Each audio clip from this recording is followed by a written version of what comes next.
Chapter 43. We weren't always homeless, Zero said. I remember a yellow room.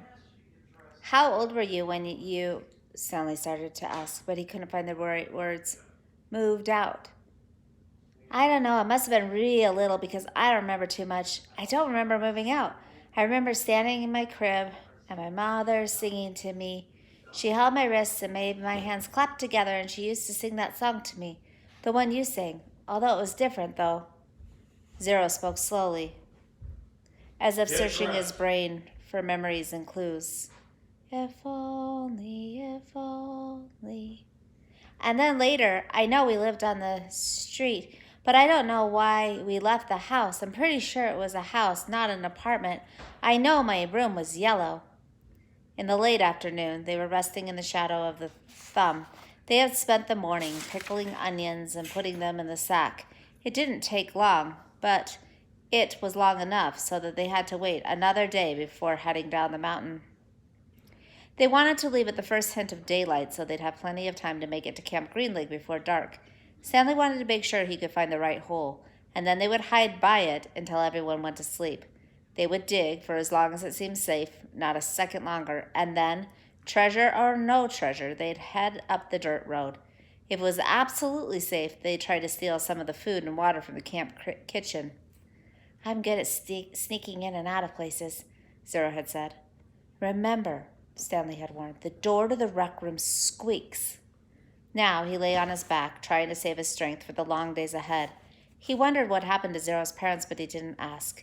Zero didn't like answering questions, and it was better just to let him talk when he felt like talking. Stanley thought about his own parents. In her last letter, his mom said she was worried they might be evicted from their apartment because of the smell of the burning sneakers. They could easily become homeless as well. And again, he wondered, if they'd been told that he ran away from camp, were they told that he was dead? An image appeared in his head of his parents hugging each other and crying. He tried not to think about it. Instead, he tried to recapture the feelings he'd had the night before, the inexplicable feeling of happiness, the sense of destiny, but those feelings didn't return to him. He just felt scared. The next morning, they headed down the mountain. They dunked their caps in the water hole before putting them on their heads.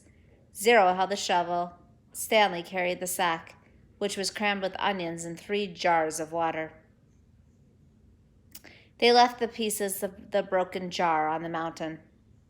This is where I found the shovel, Stanley said, pointing out a patch of weeds. Zero turned and looked back up the mountain. That's a long way. You were light, Stanley said. You'd already thrown up everything that was inside your stomach. He shifted the sack from one shoulder to the other. It was heavy. He stepped on a loose rock, slipped, and then fell hard, and the next thing he knew, he was sliding down the steep side of the mountain. He dropped the sack, and the onions spilled around him. He slid into a patch of weeds and grabbed onto a thorny vine. The vine ripped out of the earth, but slowed him enough that he was able to stop himself. Hey, are you all right? Zero asked from above. Stanley groaned as he pulled a thorn out of the palm of his hand. Yeah, he said he was all right, but he was worried more about the jars of water. Zero climbed down after him, retrieving the sack along the way. Stanley pulled some of the thorns out of his pant legs. The jars hadn't broken. The onions had protected them, like styrofoam packing material.